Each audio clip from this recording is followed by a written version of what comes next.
आज के case studies के इस लेक्चर में आपके समक्ष लेटेस्ट जजमेंट रखेंगे जो कि आंध्र प्रदेश हाईकोर्ट की तरफ से आता है 28 अप्रैल 2026 को। और इस जजमेंट को पति और पत्नी उनके परिवार वालों को बड़े ध्यानपूर्वक समझना चाहिए, क्योंकि यहां पर कोर्ट ने 27 साल बाद कोर्ट के चक्कर लगाते हुए पति और पत्नी को 27 साल पूरे लग चुके हैं। इसके बाद तलाक की डिक्री हाई कोर्ट ने दे दी है और अभी सुप्रीम कोर्ट जाना बाकी रह गया है। अगर ये लोग सुप्रीम कोर्ट जाते हैं तो ना जाने अभी कितने साल और लग सकते हैं। जैसे कि इस केस में देखने को मिलता है कि 1999 में तलाक के लिए आवेदन फैमिली कोर्ट में प्रस्तुत किया था और 2026 में डाइवोर्स की डिक्री मिलती है। लेकिन इस मामले में बहुत ही रोचक विषय ये रहा कि कोर्ट ने कहा कि पत्नी अगर आरोप लगाती है तो साबित करने का भार पत्नी के ऊपर है। साथ ही कोर्ट ने इस मामले में यह भी कहा कि पत्नी को पति के साथ रहना था तो उसे रहने के लिए आना था, ना कि बहाना बनाना था।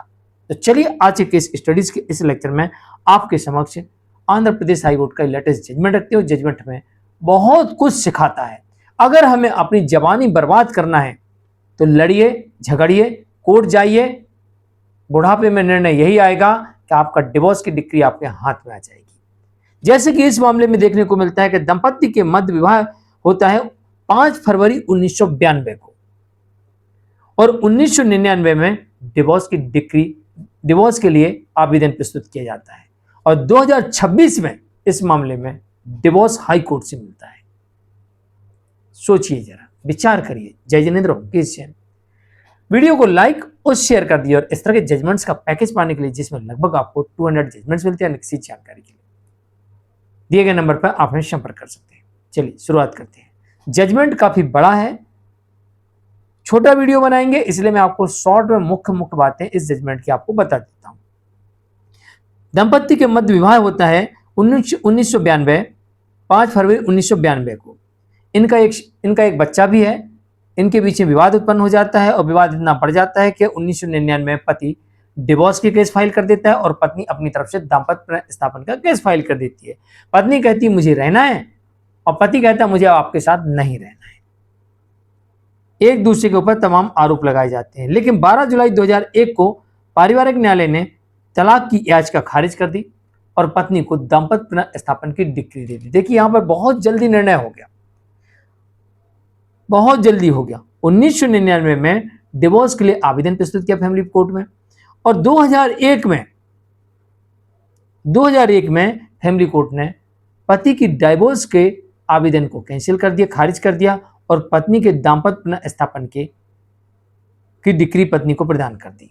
कई बार ऐसा देखा जाता है कि जहां पर पति अपनी तरफ से जैसी डिवोर्स का केस फाइल करता है, पत्नी तत्काल अपनी तरफ से दाम्पत्य स्थापन का केस फाइल कर देती है। अब यहां पर इस मामले में पत्नी को दाम्पत्य स्थापन की डिक्री मिल गई और पत्नी यहीं पर आकर बुरी तरीके से फंस गई। अब पति कहता है कि हुजूर 12 जुलाई 2001 को मुझे दाम्पत्य स्थापन की डिक्री मिल जाती है। मैं 12 जुलाई 2002 तक पत्नी का इंतजार करता हूं, फिर भी मैंने 22 जुलाई 2002 तक इंतजार किया, जो कि दाम्पत्य स्थापन की आपको जो डिक्री दी जाती है तो आपको 1 साल तक इंतजार करना पड़ता है कि आपका जीवन साथी आपके साथ आकर रहे या आप उसको लेके आए। अब इस मामले में पत्नी ये कहती है कि मैं तो पति के साथ रहना चाहती थी, मैं तो उसके घर गई थी, उसने मुझे घर के अंदर घुसने ही नहीं दिया।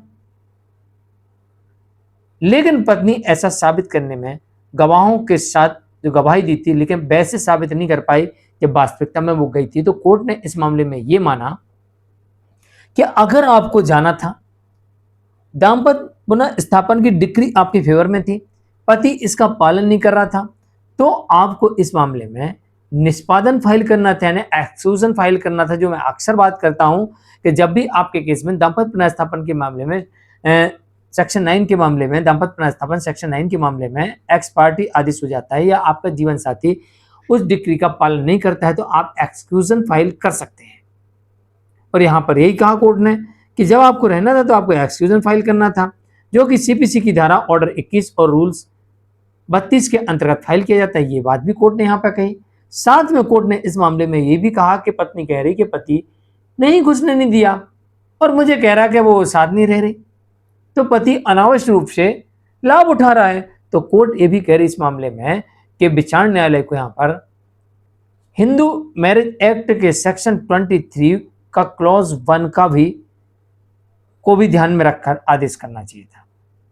इसे भी देखा जाना चाहिए था कि सेक्शन क्या कहता है और इसके आधार पर कोर्ट को आगे निर्णय करना चाहिए था। तो कोर्ट ने इस मामले में यह पाया कि पत्नी जो आरोप लगा रही है पति के ऊपर कि वो मुझे ले नहीं गया, रखना नहीं चाहता था, पत्नी अभी भी कह रही मैं तो साथ रहना चाहती हूं, लेकिन पत्नी जो आरोप लगा रही है पति के ऊपर कि वो ले नहीं गया, रखना नहीं चाहता था, मैं तो इंतजार किया, मैं जाना चाहती थी, मैं गई थी वहां पर, लेकिन पत्नी ये सब कुछ साबित करने में विफल होती है और कोर्ट ने कहा कि आरोप आप लगा रही हैं तो साबित आपको करना होगा। सिर्फ कहने बहाने बनाने से काम नहीं चलेगा और इस मामले में पति के पक्ष में कोर्ट ने डाइवोर्स की डिक्री प्रदान कर दी। सोचिए जरा, विचार करिए, 2001 में डिवोर्स का केस फाइल किया जाता है और 1999 को वैसे पहली बार फाइल किया गया था और 2026 में कोर्ट डिवोर्स की डिक्री देती है। मुझे लगता है कि जब इतनी लंबी लड़ाई हम लड़ रहे हैं, ऐसा लगता है साथ रहना संभव नहीं है, तो लंबी लड़ाई लड़ने की बजाय आपसी सहमति से म्यूचुअल डिवोर्स लेके ऐसे मामलों से निकल जाना चाहिए। समय भी खराब हुआ, आपका जो यौनापन जीवन था वो भी आपका समाप्त हो गया, यानी कि जवानी आपकी कोर्ट में समाप्त हो गई। अब सोचिए जरा कि जब 1991 में इस मामले में शादी हुई थी, उस समय लड़की की उम्र 18 साल या 18 से ऊपर तो रही होगी, अपन 20 साल मान लेते हैं।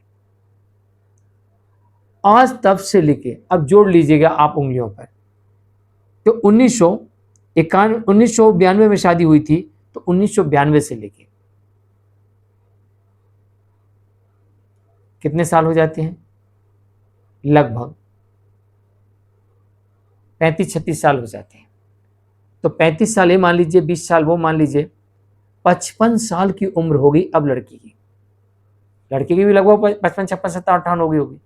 अगर ये अब ये लोग अगर सुप्रीम कोर्ट जाते हैं और वहां पर भी अगर मामला इसी तरीके से खिंच जाता है, खैर आजकल तो नहीं खिंचता है, अगर खिंच गया लंबा, तो क्या 60-70 साल की उम्र में फिर कोर्ट क्या निर्णय करेगी, उस निर्णय का पालन करेंगे? विचार करिएगा। ऐसे मामलों में आपसी सहमति से निकल जाना ही एक बेहतर विकल्प होता है। खैर, इस मामले में कोर्ट ने कहा कि पत्नी बहाने नहीं बना सकती, या तो वो साथ रहने जाती या फिर साबित करना होता कि पति मुझे रखना नहीं चाहता। तो ऐसी परिस्थिति में पति के पक्ष में डिवोर्स की डिक्री मिल जाती है और जजमेंट आता है आंध्र प्रदेश हाईकोर्ट की तरफ से।